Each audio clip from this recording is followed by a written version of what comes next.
श्री स्वधा स्तोत्रम् ब्रह्मोवाच स्वधोच्चारणमात्रेण तीर्थस्नायी भवेन्नरः मुच्यते सर्वपापेभ्यो वाजपेयफलं लभेत् स्वधा स्वधा स्वधेत्येवं यदि वारत्रयं स्मरेत् श्राद्धस्य फलमाप्नोति कालतर्पणयोस्तथा श्राद्धकाले स्वधास्तोत्रं यः शृणोति समाहितः लभेत् श्राद्धशतानां च पुण्यमेव न संशयः स्वधा स्वधा स्वधेत्येवं त्रिसन्ध्यं यः पठेन्नरः प्रियां विनीतां सौलभेत् साध्वीं पुत्रं गुणान्वितं पितॄणां प्राणतुल्या त्वं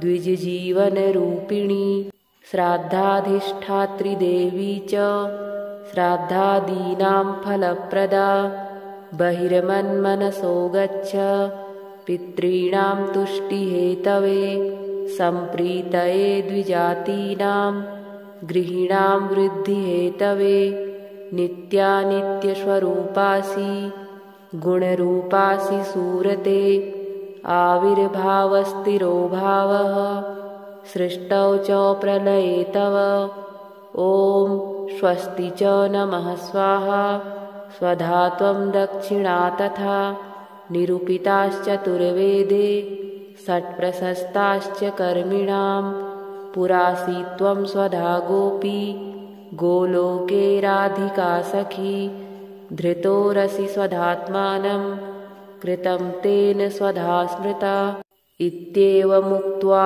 सौ ब्रह्मा ब्रह्मलोके च संसदि तस्थौ च सहसा सद्यः स्वधा साविर्बभूवः तदा पितृभ्यः प्रददौ तामेव कमलाननां तां सम्प्राप्य ययुस्ते च पितरश्च प्रहर्षिताः स्वधा स्तोत्रमिदं पुण्यं यः शृणोति समाहितः सौ स्नातः सर्वतीर्थेषु वेदपाठफलं लभेत् ब्रह्मोवाच स्वधोच्चारणमात्रेण तीर्थस्नायी भवेन्नरः मुच्यते सर्वपापेभ्यो वाजपेयफलं लभेत् स्वधा स्वधा स्वधेत्येवं यदि वारत्रयं स्मरेत् श्राद्धस्य फलमाप्नोति कालतर्पणयोस्तथा श्राद्धकाले स्वधास्तोत्रं यः शृणोति समाहितः लभेत् श्राद्धशतानां च पुण्यमेव न संशयः स्वधा स्वधा स्वधेत्येवं त्रिसन्ध्यं यः पठेन्नरः प्रियां विनीतां सौलभेत् साध्वीं पुत्रं गुणान्वितं पितॄणां प्राणतुल्या त्वं द्विजजीवनरूपिणी श्राद्धाधिष्ठात्री देवी च श्राद्धादीनां फलप्रदा बहिर्मन्मनसो गच्छ पितॄणां तुष्टिहेतवे सम्प्रीतये द्विजातीनां गृहीणां वृद्धिहेतवे नित्यानित्यस्वरूपासि गुणरूपासि सूरते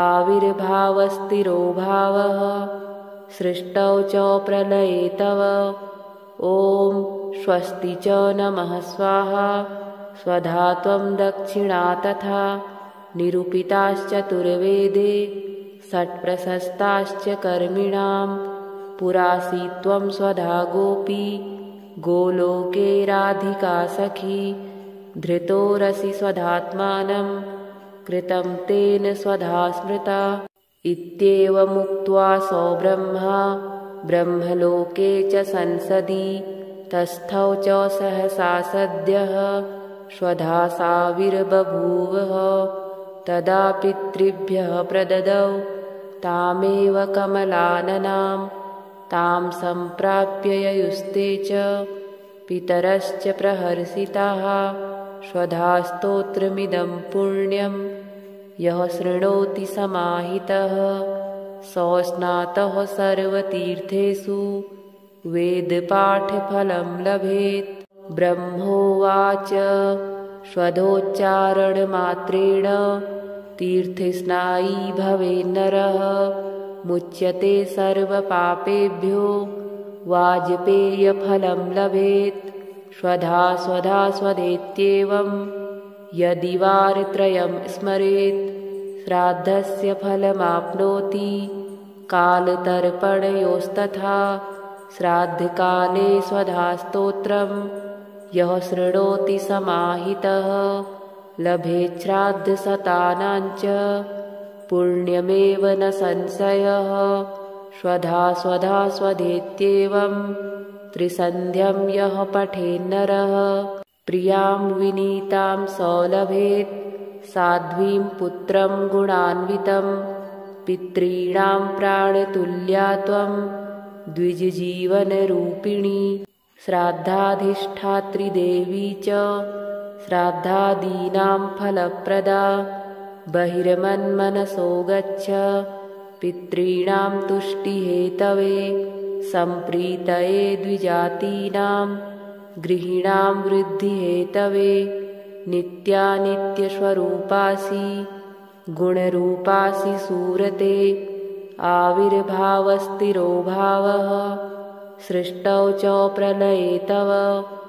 ॐ स्वस्ति च नमः स्वाहा स्वधा त्वं दक्षिणा तथा निरूपिताश्चतुर्वेदे षट्प्रशस्ताश्च कर्मिणां पुरासि त्वं स्वधा गोपी गोलोके राधिका सखी। धृतोरसि स्वधात्मानं कृतं तेन स्वधा स्मृता। इत्येवमुक्त्वा सो ब्रह्मा ब्रह्मलोके च संसदि तस्थौ च सहसा सद्यः स्वधा साविर्बभूवः।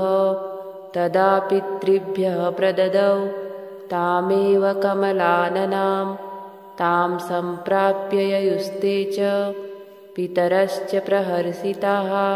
स्वधा स्तोत्रमिदं पुण्यं यः शृणोति समाहितः सोऽस्नातः सर्वतीर्थेषु वेदपाठफलं लभेत्।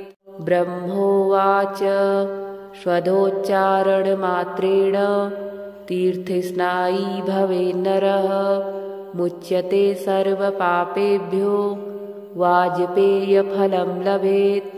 स्वधा स्वधा स्वधेत्येवं यदि वारत्रयं स्मरेत् श्राद्धस्य फलमाप्नोति।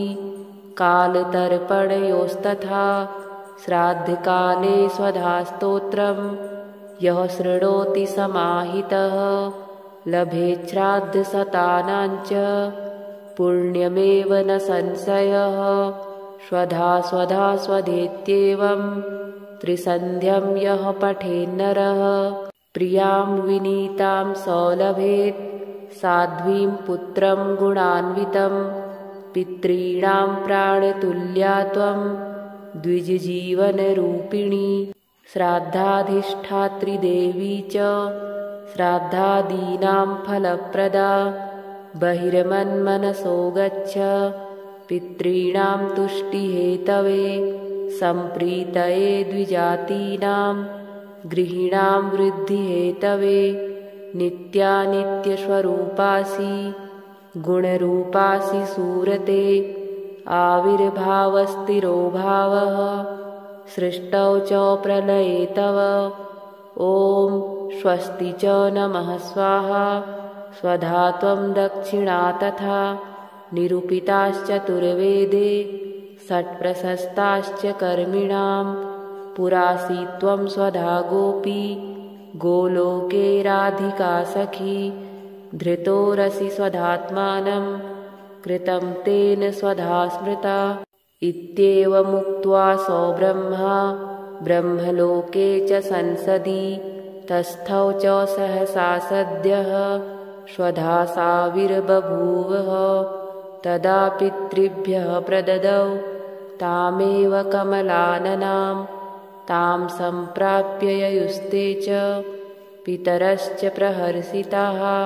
श्वधा स्तोत्रमिदं पुण्यं यः शृणोति समाहितः सो स्नातः सर्वतीर्थेषु वेदपाठफलं लभेत्। ब्रह्मोवाच श्वधोच्चारणमात्रेण तीर्थस्नायी भवेन्नरः मुच्यते सर्वपापेभ्यो वाजपेयफलं लभेत्। श्वधा स्वधा स्वधेत्येवं यदि वारत्रयं स्मरेत् श्राद्धस्य फलमाप्नोति। कालतर्पणयोस्तथा श्राद्धकाले स्वधास्तोत्रं यः शृणोति समाहितः लभेत् श्राद्धशतानाञ्च पुण्यमेव न संशयः। श्वधा स्वधा स्वधेत्येवं त्रिसन्ध्यं यः पठेन्नरः प्रियां विनीतां स लभेत् साध्वीं पुत्रं गुणान्वितं। पितॄणां प्राणतुल्या त्वं द्विजजीवनरूपिणी श्राद्धाधिष्ठात्री देवी च श्राद्धादीनां फलप्रदा। बहिर्मन्मनसो गच्छ पितॄणां तुष्टिहेतवे सम्प्रीतये द्विजातीनां गृहीणां वृद्धिहेतवे। नित्यानित्यस्वरूपासि गुणरूपासि सूरते आविर्भावस्थिरो भावः सृष्टौ च प्रलये तव। ॐ स्वस्ति च नमः स्वाहा स्वधा त्वं दक्षिणा तथा निरूपिताश्चतुर्वेदे षट्प्रशस्ताश्च कर्मिणां। पुरासि त्वं स्वधा गोपी गोलोके राधिका सखी धृतोरसि स्वधात्मानं कृतं तेन स्वधा स्मृता। इत्येवमुक्त्वा सो ब्रह्मा ब्रह्मलोके च संसदि तस्थौ च सहसा सद्यः श्वधा साविर्बभूवः। तदा पितृभ्यः प्रददौ तामेव कमलाननां तां सम्प्राप्य ययुस्ते च पितरश्च प्रहर्षिताः। श्वधा स्तोत्रमिदं पुण्यं यः शृणोति समाहितः सो स्नातः सर्वतीर्थेषु वेदपाठफलं लभेत्। ब्रह्मोवाच श्वधोच्चारणमात्रेण तीर्थस्नायी भवेन्नरः मुच्यते सर्वपापेभ्यो वाजपेयफलं लभेत्। श्वधा स्वधा स्वधेत्येवं यदि वारत्रयं स्मरेत् श्राद्धस्य फलमाप्नोति। कालतर्पणयोस्तथा श्राद्धकाले स्वधास्तोत्रं यः शृणोति समाहितः लभेत् श्राद्धशतानाञ्च पुण्यमेव न संशयः। श्वधा स्वधा स्वधेत्येवं त्रिसन्ध्यं यः पठेन्नरः प्रियां विनीतां स लभेत् साध्वीं पुत्रं गुणान्वितं। पितॄणां प्राणतुल्या त्वं द्विजजीवनरूपिणी श्राद्धाधिष्ठात्री देवी च श्राद्धादीनां फलप्रदा। बहिर्मन्मनसो गच्छ पितॄणां तुष्टिहेतवे सम्प्रीतये द्विजातीनां गृहीणां वृद्धिहेतवे। नित्यानित्यस्वरूपासि गुणरूपासि सूरते आविर्भावस्थिरो भावः सृष्टौ च प्रलये तव। ॐ स्वस्ति च नमः स्वाहा स्वधा त्वं दक्षिणा तथा निरूपिताश्चतुर्वेदे षट्प्रशस्ताश्च कर्मिणां। पुरासि त्वं स्वधा गोपी गोलोके राधिका सखी धृतोरसि स्वधात्मानं कृतं तेन स्वधा स्मृता।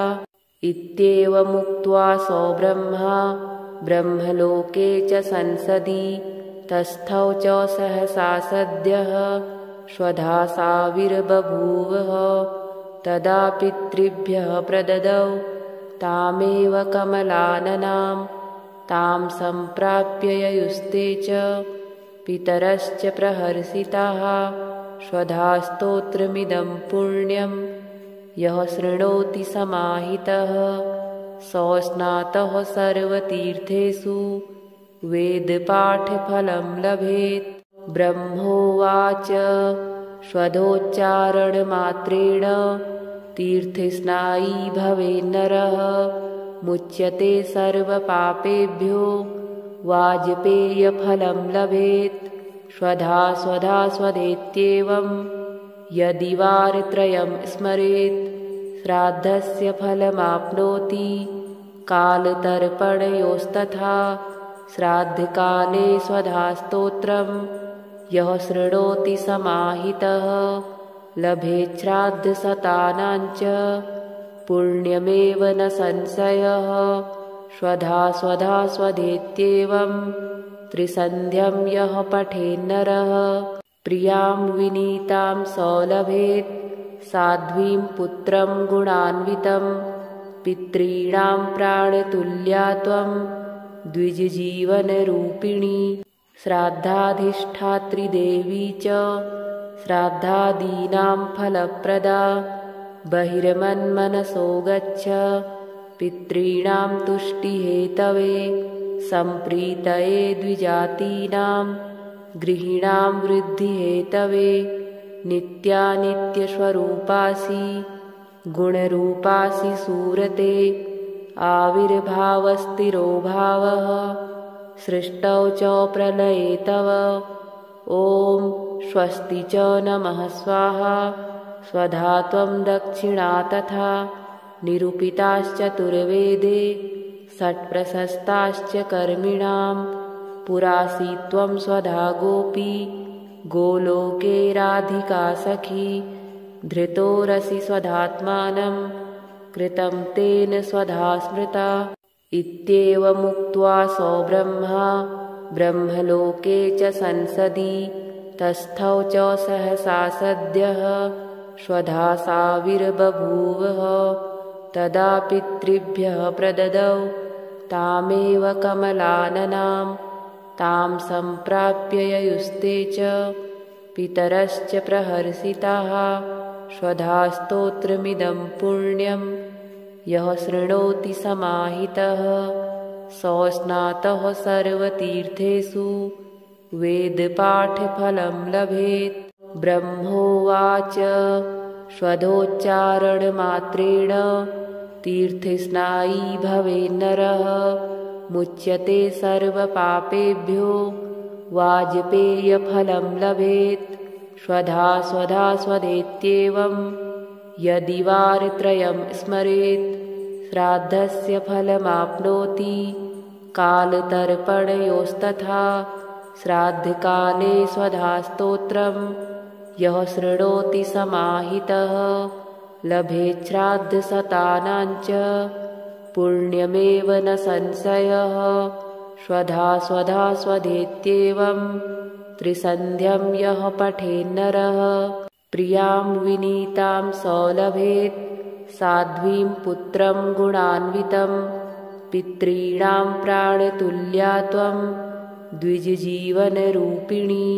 श्राद्धाधिष्ठात्री देवी च श्राद्धादीनां फलप्रदा बहिर्मन्मनसो गच्छ पितॄणां तुष्टिहेतवे सम्प्रीतये द्विजातीनां गृहीणां वृद्धिहेतवे। नित्यानित्यस्वरूपासि गुणरूपासि सूरते आविर्भावस्थिरो भावः सृष्टौ च प्रलये तव। ॐ स्वस्ति च नमः स्वाहा स्वधा त्वं दक्षिणा तथा निरूपिताश्चतुर्वेदे षट्प्रशस्ताश्च कर्मिणां पुरासि त्वं स्वधा गोपी गोलोके राधिका सखी। धृतोरसि स्वधात्मानं कृतं तेन स्वधा स्मृता। इत्येवमुक्त्वा सो ब्रह्मा ब्रह्मलोके च संसदि तस्थौ च सहसा सद्यः स्वधा साविर्बभूवः। तदा पितृभ्यः प्रददौ तामेव कमलाननां तां सम्प्राप्य ययुस्ते च पितरश्च प्रहर्षिताः स्वधा स्तोत्रमिदं पुण्यं यः शृणोति समाहितः सौस्नातः सर्वतीर्थेषु वेदपाठफलं लभेत्। ब्रह्मोवाच स्वधोच्चारणमात्रेण तीर्थस्नायी भवेन्नरः मुच्यते सर्वपापेभ्यो वाजपेयफलं लभेत्।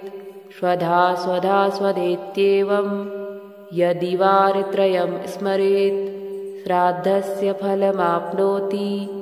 कालतर्पणयोस्तथा श्राद्धकाले स्वधा स्तोत्रं यः शृणोति समाहितः लभेत् श्राद्धशतानां च पुण्यमेव न संशयः।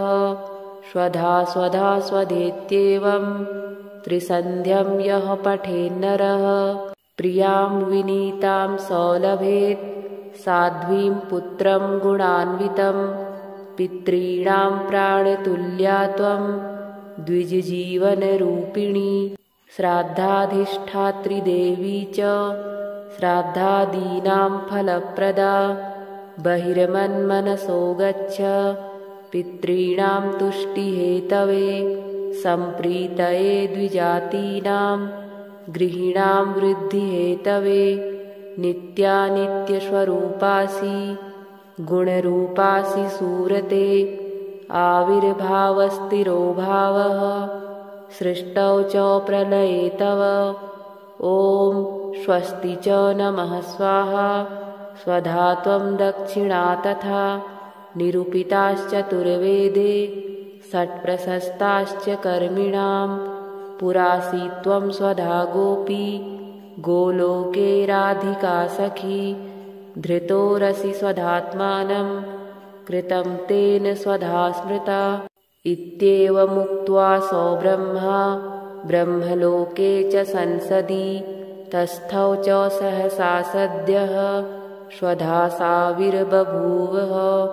तदा पितृभ्यः प्रददौ तामेव कमलाननां तां सम्प्राप्य ययुस्ते च पितरश्च प्रहर्षिताः स्वधा स्तोत्रमिदं पुण्यं यः शृणोति समाहितः सौस्नातः सर्वतीर्थेषु वेदपाठफलं लभेत्। ब्रह्मोवाच स्वधोच्चारणमात्रेण तीर्थस्नायी भवेन्नरः मुच्यते सर्वपापेभ्यो वाजपेयफलं लभेत्। स्वधा स्वधा स्वधेत्येवं यदि वारत्रयं स्मरेत् श्राद्धस्य फलमाप्नोति। कालतर्पणयोस्तथा श्राद्धकाले स्वधा स्तोत्रं यः शृणोति समाहितः लभेत् श्राद्धशतानां च पुण्यमेव न संशयः। स्वधा स्वधा स्वधेत्येवं त्रिसन्ध्यं यः पठेन्नरः प्रियां विनीतां सौलभेत् साध्वीं पुत्रं गुणान्वितं पितॄणां प्राणतुल्या त्वं द्विजजीवनरूपिणी। श्राद्धाधिष्ठात्री देवी च श्राद्धादीनां फलप्रदा बहिर्मन्मनसो गच्छ पितॄणां तुष्टिहेतवे सम्प्रीतये द्विजातीनां गृहीणां वृद्धिहेतवे। नित्यानित्यस्वरूपासि गुणरूपासि सूरते आविर्भावस्थिरो भावः सृष्टौ च प्रलये तव।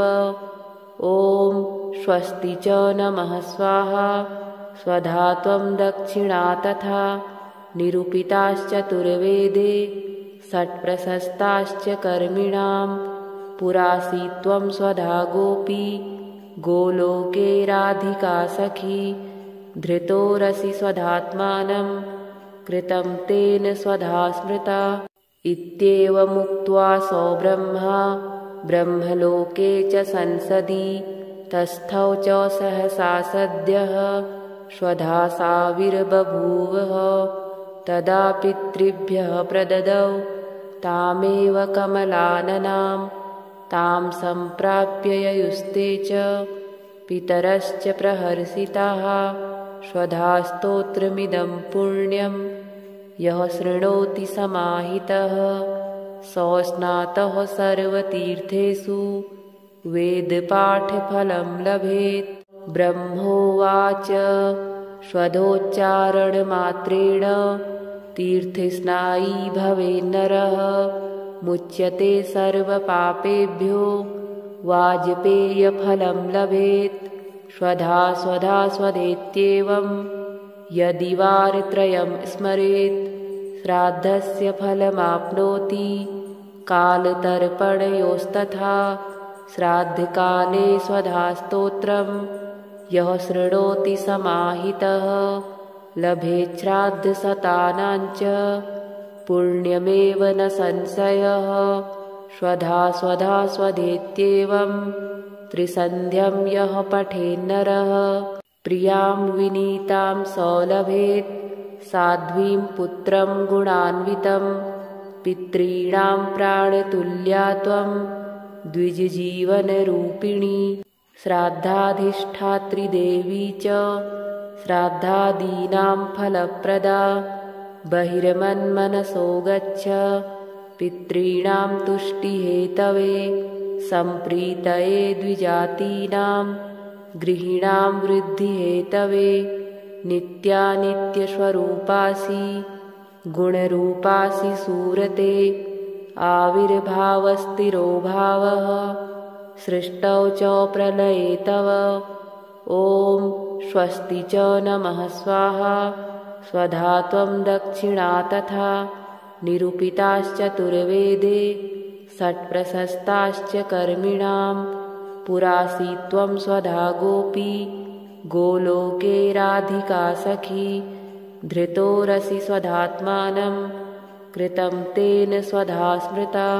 इत्येवमुक्त्वा सो ब्रह्मा ब्रह्मलोके च संसदि तस्थौ च सहसा सद्यः स्वधासाविर्बभूवः तदा पितृभ्यः प्रददौ तामेव कमलाननां तां सम्प्राप्य ययुस्ते च पितरश्च प्रहर्षिताः स्वधास्तोत्रमिदं पुण्यं यः शृणोति समाहितः सोऽस्नातः सर्वतीर्थेषु वेदपाठफलं लभेत्।